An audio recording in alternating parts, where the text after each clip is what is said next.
one. Yes, we're going to take a look at the headlines, the stories that have been making the rounds from the papers across Nigeria. And we love it when you are part of the discussion this morning.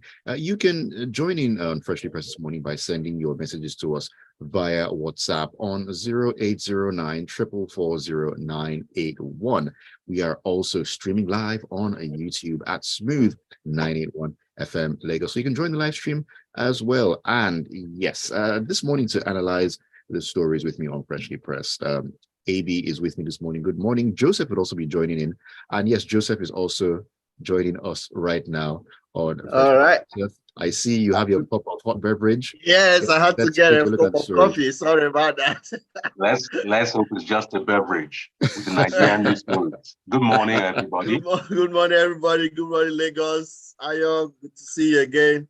Good to have you on. Good to have you on, Joseph. All right, let's take a look at some of the stories that have been making the rounds. AB, we're going to start in the Daily Trust newspaper, where the Revenue Mobilization, Allocation and Fiscal Commission, that's the RMAFC, has thrown its weight behind subsidy removal by President Bola Ahmed Tinubu, saying the decision will enable the country to save huge resources. And this was made known by the chairman of the RMAFC.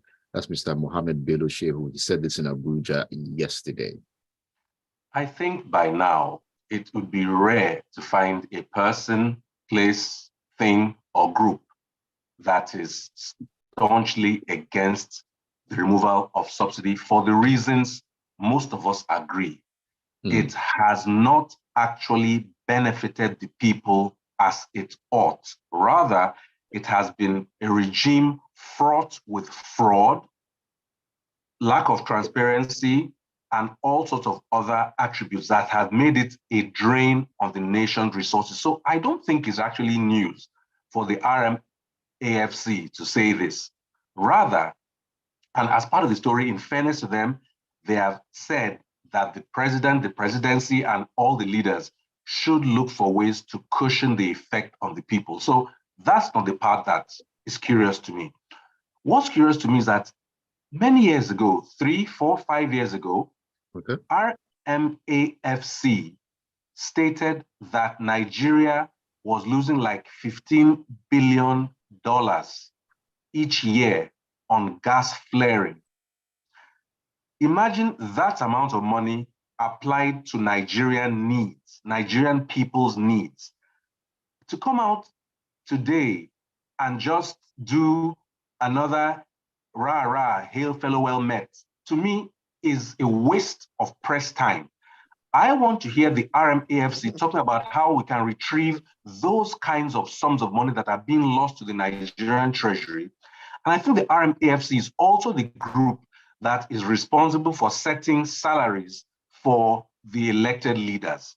We never hear their voices when we're talking about the number one subsidy that is the most wasteful subsidy that Nigerians are paying, subsidizing the lifestyles of the rich and famous called Nigerian leaders.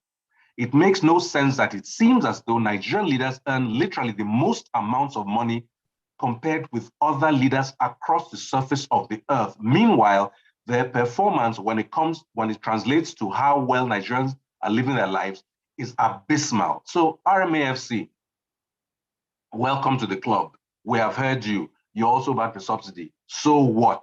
If you didn't back it, it wasn't going to be reversed. Nobody actually cared that you reverse it. We want you to do the work. As if they have a choice. Yeah, exactly. Yeah, saying you back it. So what? It's irrelevant that you back it. I'm sorry.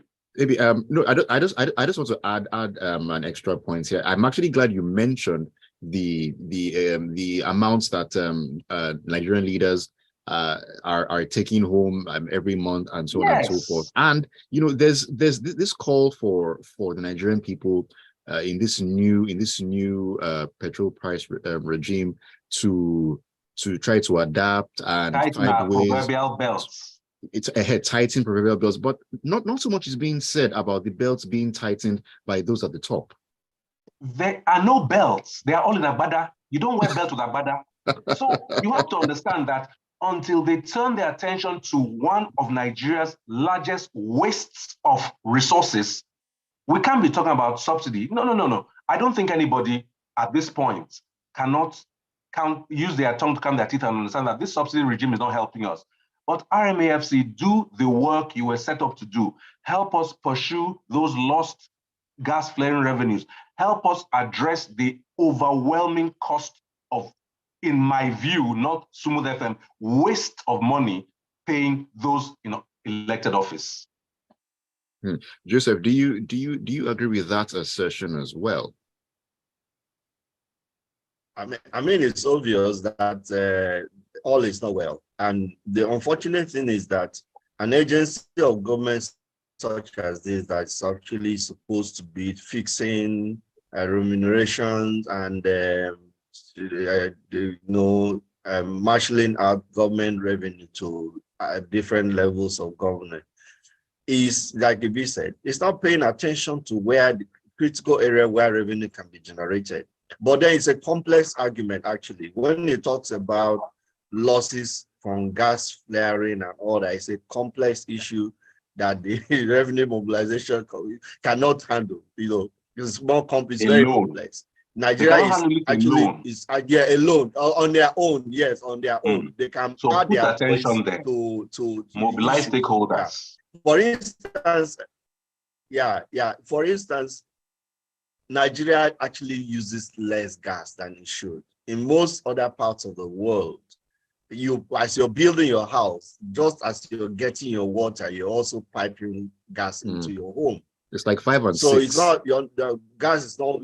Yeah, so it's part of it. So gas utilization is critical. That's why we are flaring. The reason why people always ask why we are flaring gas. We are flaring gas because we can't use all the gas we have in Nigeria. Nigeria's abundant gas. So it's a complex issue though.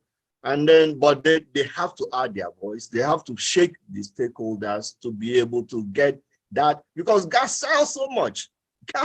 The market for gas is so in advance. Huge. And LNG products are booked in advance, 22 years in advance. So it's a whole lot that Nigeria can get from its gas resource. But it's not, you have to put your money, the money where your mouth is. And that's simply what the B is saying.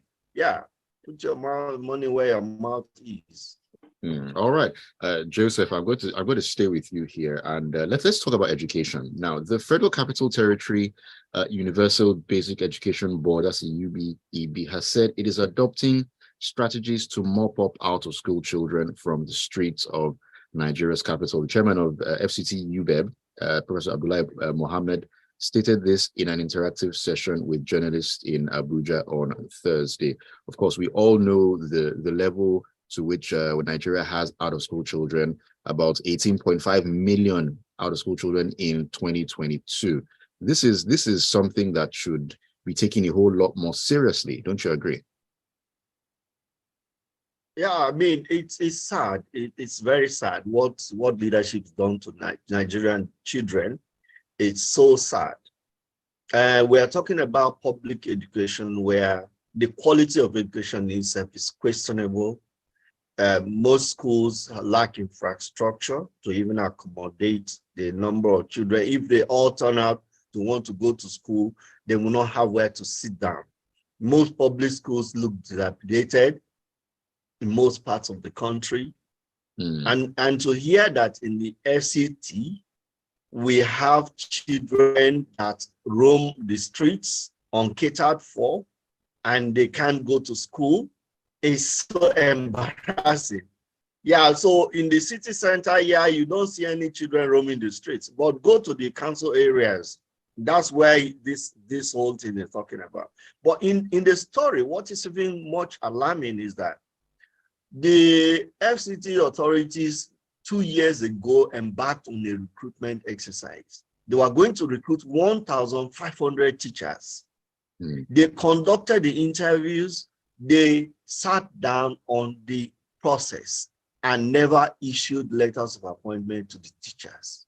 1,500 is 2 years later. This same man is saying he has been able to push them to now issue letters to these teachers.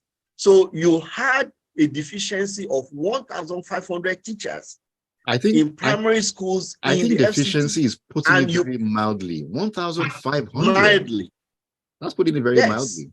yes, yes. So you have that gap, and some persons in authority felt it was too much money to spend for children. So sometimes when you see this kind of stories and read this kind of stories, it's like people are just ticking the box, just to fulfill all righteousness. Otherwise, it's this kind of thing, talking about it, so it should be embarrassing. It should be very, very embarrassing to any official. Honestly, the whole point about somebody saying the money is too much for children, it goes to the heart of the misuse or misunderstanding of what leadership is about. That money, I bet you, is a fraction of just the wardrobe allowance that we spend of one legislator, yes, in our National Assembly. I bet you, if you put the whole money together that it would take to hire and train and deploy those teachers, it will not be up to the furniture allowance. I'm not talking about their salaries now, I'm talking about their allowances. Allowances alone. Of course. Yet you find people who have actually put their children in other parts of the world where they have an appreciation of good education, saying that children of Nigerian descent, origin, and geography don't deserve resources deployed towards them. That is how pathetic it sounds. All right, let me go over to WhatsApp here, take a couple of messages. This is from Tonya. Tonya says, good morning, freshly pressed. There are no belts to tighten, they are all in. Agbada is one of the best descriptions for the greed of the Nigerian politicians I have ever heard. Very graphic. And he's asking how to connect with okay, well, his name is AB Bozimo. He's asking how to connect with AB. AB, how can he connect with you on social media, for example? On all of the platforms, I am at AB Bozimo, at AB Bozimo. Okay, that is EBIBOZIMO. I hope that answers your question, Tonya. Cisco Delgado says, good morning, Summit FM crew. The truth is that there's a big waste in the cost of governance in Nigeria. If we are serious about building Nigeria's economic recovery, let the cost of governance be addressed. Thank you for that message, Cisco Delgado. Definitely some cuts need to be made. That goes without saying.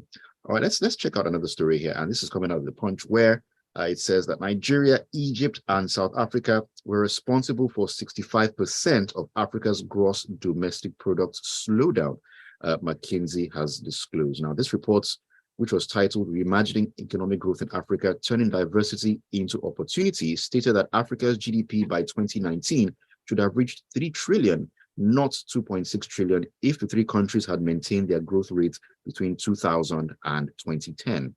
AB, your thoughts on this? You see, that is another tale of missed opportunity.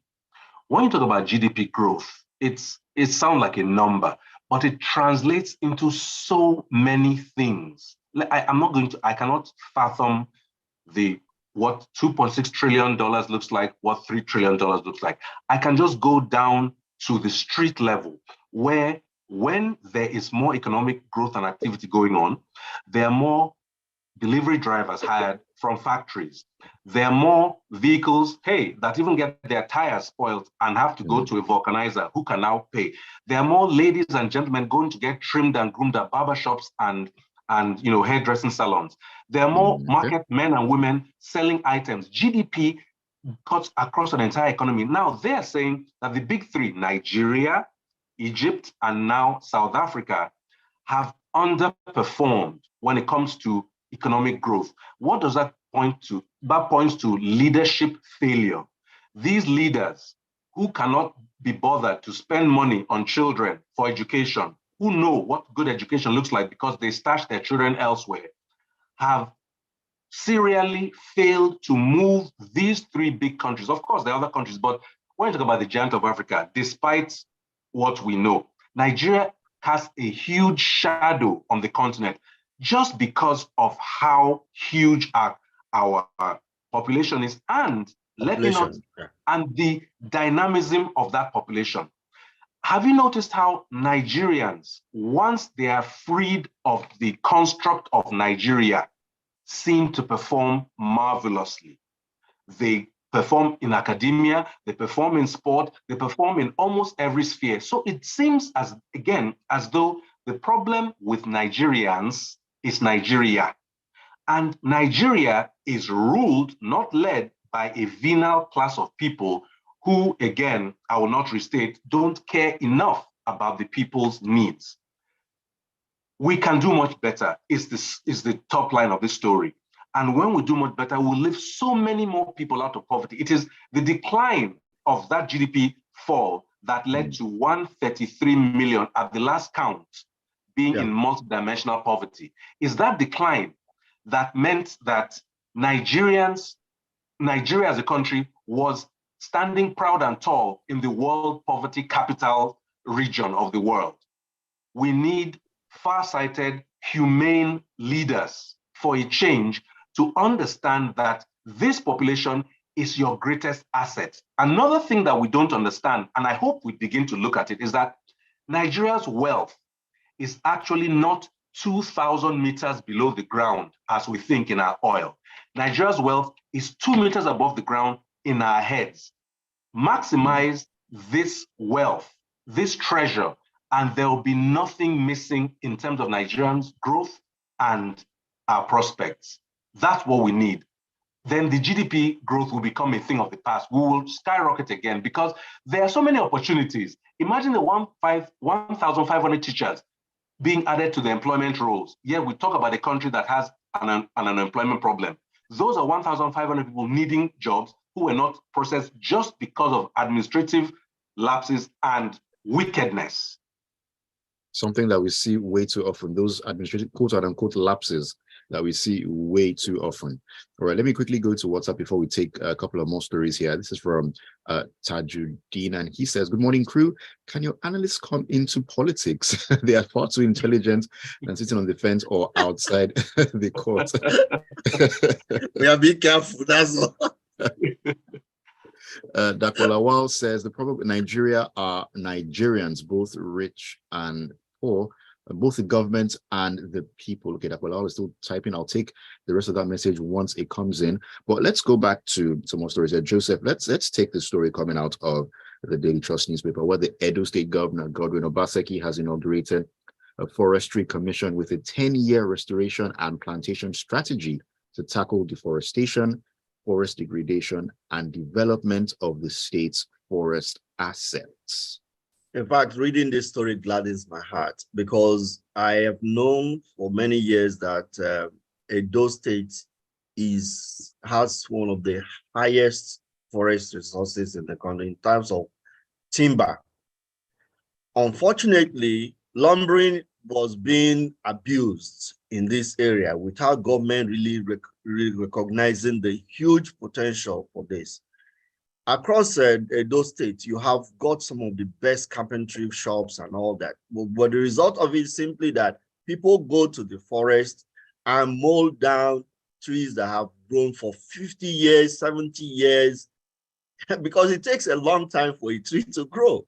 Oh, it does. So to make a forest of tall trees takes so many decades. Then you just go there with saws, chainsaw saws, and then you put the tip on the trees and they fall down and they carry them and sell them. In fact, in some cases, the export value of timber alone is so huge that the state is something the state could create and manage and ensure that there is a sustainability about it. But if you continue to cut trees down, trees that take 70 years to grow, to mature, you cut them down in 2 weeks. Of course, you're going to wait another 70 years because whatever they are planting now will take 50, 60, 70 years to get to where they are, the correct ones are. So in places where, like in the United States, where they actually maximize, in the United States, of course, houses are built out of wood. And such a country is huge, it's almost like a subcontinent, you know. But they are careful about how they manage their resources, their forest resources.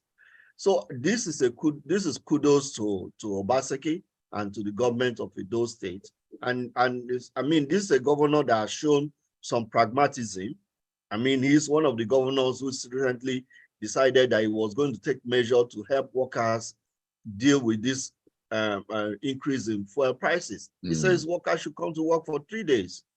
And then he increased everybody's salary across board by 40,000 naira. So this is kind of leadership, responsive leadership, proactive leadership. That is what Nigeria needs. This is an important aspect of the economy of the state. And for decades, administration after administration, people were just harvesting these things. I know there's Shell, for example, has a conservation project in Edo State because they recognize that potential and say, let us help the state to. Those kind of private initiatives are needed because government is failing. And these are where we would like corporate organizations to take interest in. It's not really in building infrastructure, roads, and so on all the time. Foundations run by organizations like MTN Foundation, so they should begin to think of conservation and all those efforts to support. And these are the kind of things that we really need to see. Going further, when you are conserving your forestry and beginning to apply some logic and organization to it, you're also adding to the sustainability in your area and in the country. Remember, we are dealing with global warming. So when you are being very deliberate about how you go about, your forestry, you're helping in terms of sustainability. So that's another side of it that maybe must survival of the environment acknowledged. Yes. And of course, at a time when governments are being tasked with finding creative ways to raise their IGRs, make more money, and all that, the Edo State government seems to be doing something right in that aspect. In fact, there's a book called the Book of States, where every single state in Nigeria, they list the potentials that state possesses outside of oil. Every single state in Nigeria can have, and it will shock you what they list they have. Economies. Everybody has become lazy, waiting for that one day in a month where you send your economic or finance commissioner to slither to Abuja to get a handout and slither back to your state. That is the height of leadership laziness. All right, let me go to WhatsApp here. This is a message from Dan, Barrister Dan. He says, good morning, crew. Nigeria is enormously blessed by God. Our problem is leadership. Good leadership will significantly change the lives of Nigerians. Good leadership is not rocket science. All right, thank you for that message, Barrister Dan. Abbas says, truly, most of us on the outside seem to know more about governance. We should really go into politics so as to know how it works. Abbas, I will sponsor a bit to Sledge. There's actually no rocket science. It's in obvious governance. that things are not working in terms of governance. I mean, it's obvious to those on the outside. So I don't know how much of a difference that is going to be. That's the problem. That's the problem. It's not as if you talk to individual politicians, Nigerian, you'll be shocked that they are aware of the issues of this country. In fact, some of them will give you very brilliant ideas on how this problem can be solved. But it's a mystery that once they get into office, there is some kind of paralysis that occurs. People get carried away, they get self-absorbed, and the system doesn't help. The few honest people who have gone into politics in Nigeria get there and they find out that you can't change the system. It's cast. It's like it's cast from the civil servant to who of course the politician never steals money without the connivance of a civil servant. I hope you know that. So before you steal money, wherever you are, somebody has to process that money, and it's a system. It's a system. Sometimes it's not about stealing. Let me tell you, if RMAFC says that you're entitled to $99 billion a month, you take it. It's just that it doesn't make logical sense that you are getting $99 billion a month when everybody else is in poverty. That is that's the gap. Anyway. That's the gap. All right. Let's move on to this story. AB, this is from the Punch newspaper. The House of Representatives wound down on Wednesday without approving the loan request by the immediate past president Muhammadu Buhari for the federal government to pay some judgment debts totaling approximately 543.6 billion naira. I had commented before about the sudden velocity that we started noticing towards the end of that administration. So many approvals, expenditures, unveilings, and so on were being done. and all of a sudden, I see what you did there. This was, I had to pause, make sure you heard it. So to make sure, so then this was one more thing. Oh, suddenly in the last minute, I just remembered after 8 years. Oh, we're owing somebody. Suddenly. So now it appears, at least, thank God, Lawan by himself is quoted as saying he doesn't mind the fact that his Senate was called a rubber stamp Senate. Lawan said it, not me. Therefore, when I say there's no offense to him, the rubber stamp Senate took on the letter, but knowing that the president was then a lame duck, chose not to act on it. And now that he's left, they have chosen further not to act on it. What I find interesting is that they said they'll pay it based on promissory notes and all that. I'm not saying we're not owing. I'm not saying we're owing. What is lacking has been transparency and clarity. If we're owing monies and it can be shown how and what the money was used for, Nigeria is up to paying its debts. We're not trying to be a debtor in the world, in the Committee of Nations. We're not trying to be irresponsible. But what everybody wants to see is logic applied to these debts. Why were they taken? Who authorized them? What were they deployed on indeed? Or is it just another set of papers? Oh, we're owing this, pay.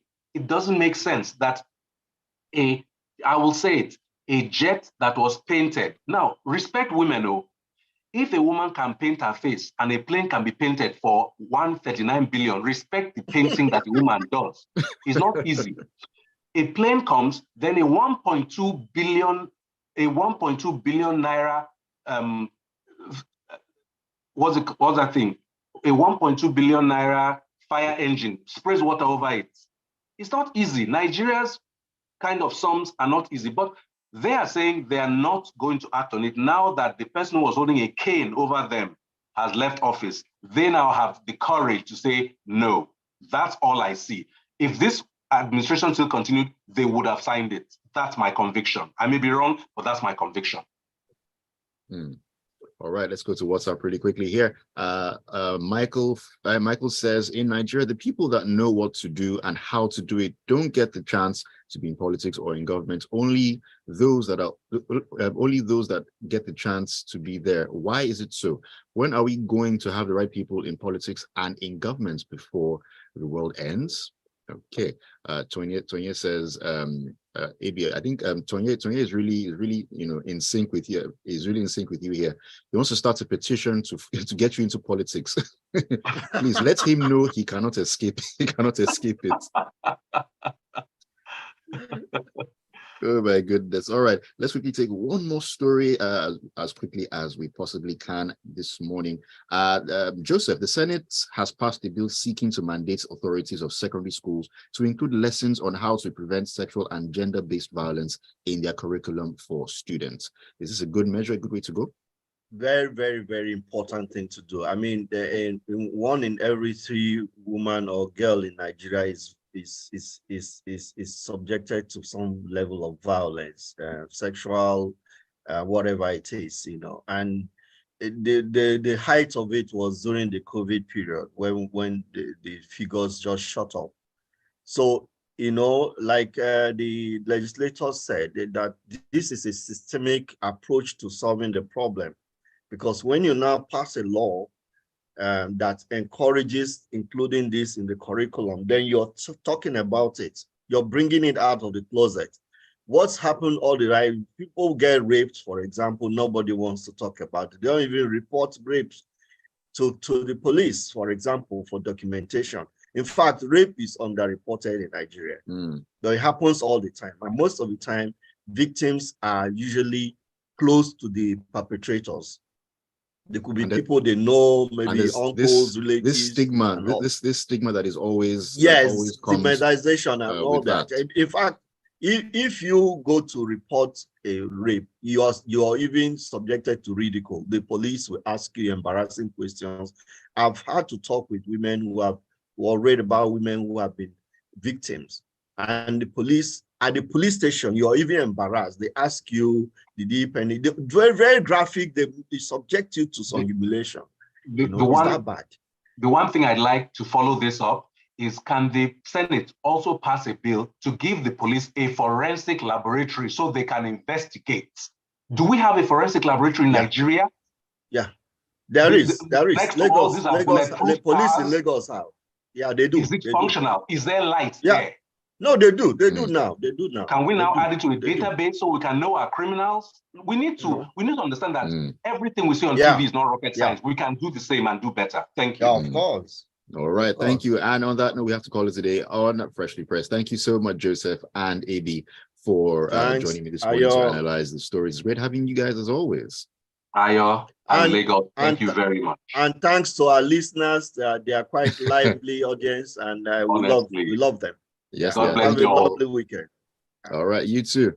Yes, and thank you to all our listeners as well for sending in your message. I couldn't take some, unfortunately. I apologize for that, but because of time, we have to call it a day. At 8:15, we'll get into the locker room and bring you the latest sports news. Keep listening and stick around. It's Smooth 98.1.